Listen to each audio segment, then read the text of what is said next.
All right, guys. Thanks for showing up. Try to answer anything I can. Before I do that, though, I do have a special congratulations. I think we all know that Pat and his wife Candace, they had a beautiful baby girl. Juliet, I understand is the name, so I want to congratulate them. That's awesome.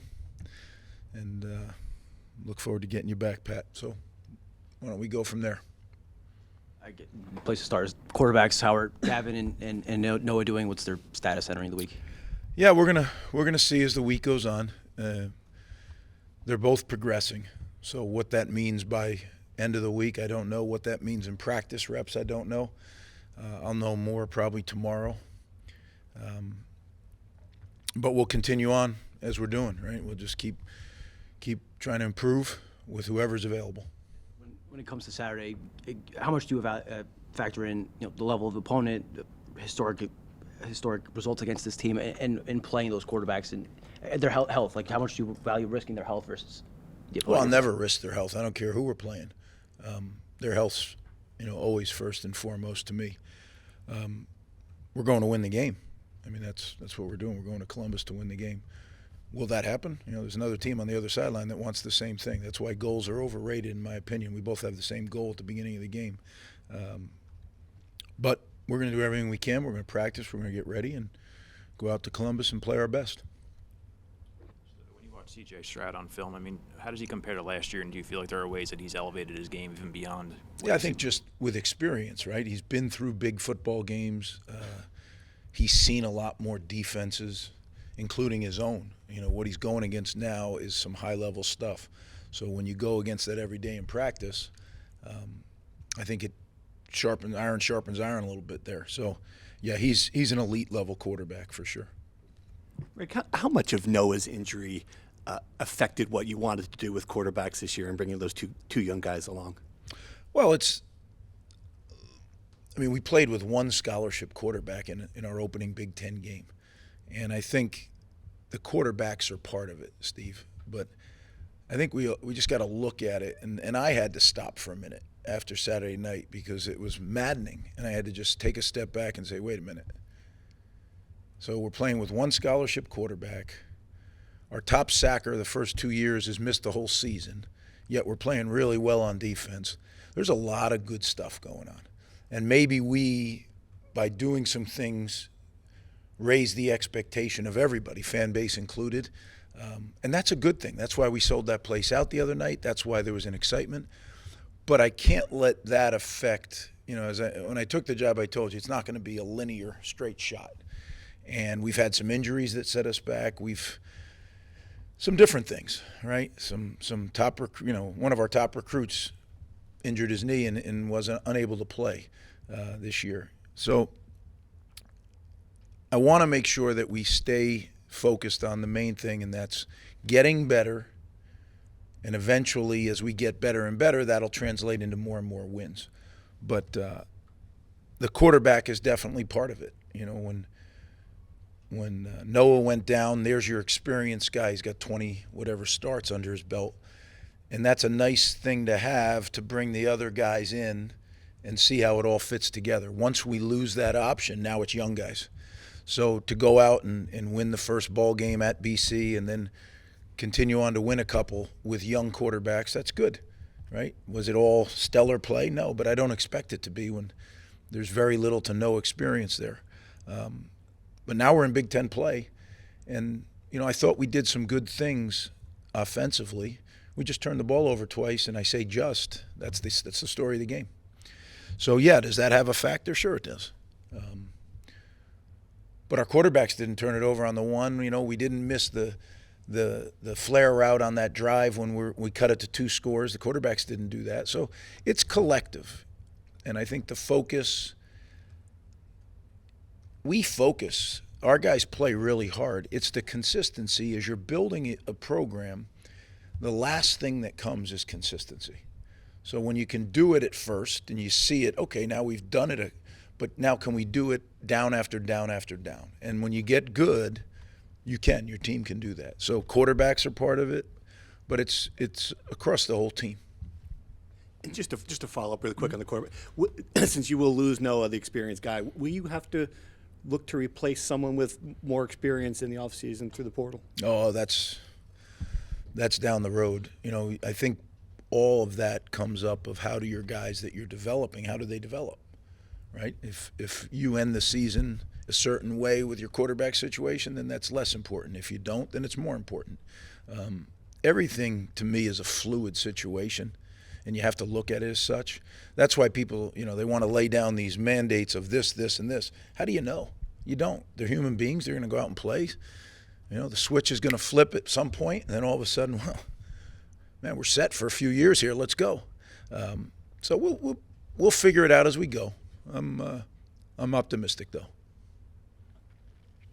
Now that you have 4 games to evaluate, what's kind of your overall assessment of the offensive line? Improved. Yeah. Not where we need to be, but much improved, actually.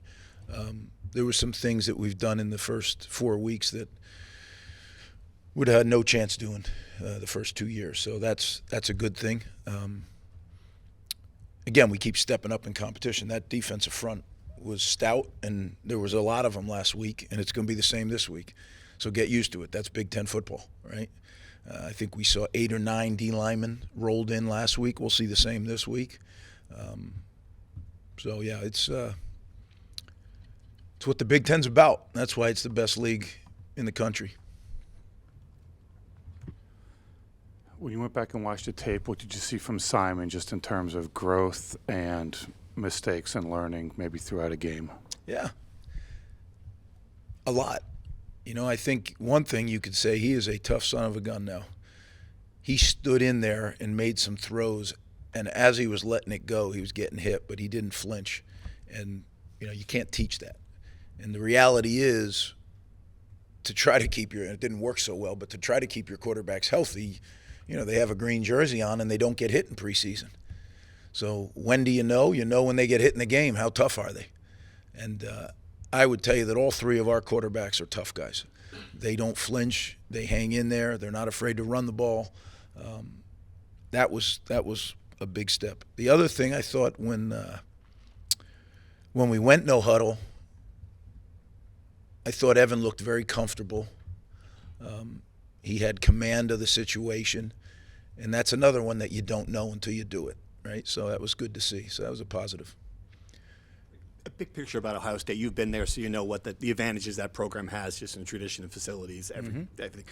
Do the changes in the sport in college football with NIL and where the direction is going, does it make it even harder to catch a program like that? Do they have more advantages than they might have had 5 years ago? All depends what you do.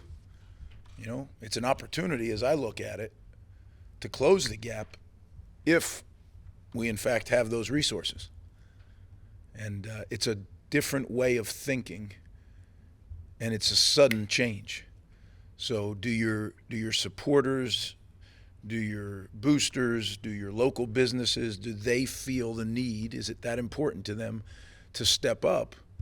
Well, then it can become an advantage for us. It can be actually a way to close the gap more quickly. But it all depends on what your individual community feels and then ultimately does.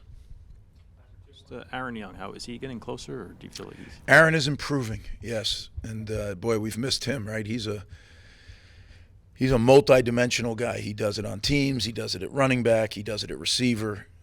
It's another guy that, that's why I had to really pump the brakes myself, because I was frustrated, as you could tell, Saturday night. And I don't ever accept it, and I don't make excuses, but I do have to live in reality. And when you look at some of the quality, experienced players that weren't playing, and yet were battling and really felt, other than a couple mistakes, are right there, that's a huge improvement. So, but then we jump up in class again, right? So if Iowa's 1, Ohio State's 1, or if Iowa's 1A, Ohio State's 1. I mean, they're the 3rd ranked or 2nd ranked, whatever ranking they have, team in the country for a reason. And as Steve said, I've been there. I understand the culture. I understand the program. I understand the level of talent. So we're going to have to really, for us to have an opportunity to win this game, we have to be consistent. We have to be at our best consistently.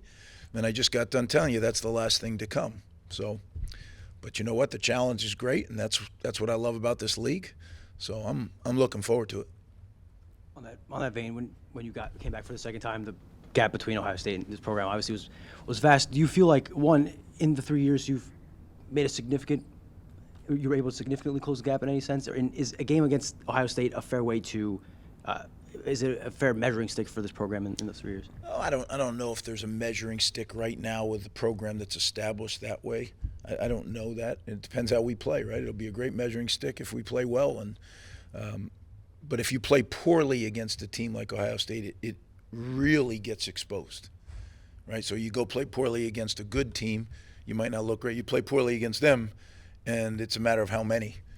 What's the difference? So we need to go out and play our best game, and then some things go your way. And again, the game is what you need to do. You need to hang in there. You need to play tough, and you keep looking up, and there's still a chance. Then you keep going, and it gets tighter and tighter and tighter. And that's what you do when you go in. You're a market underdog. We get where we are right now.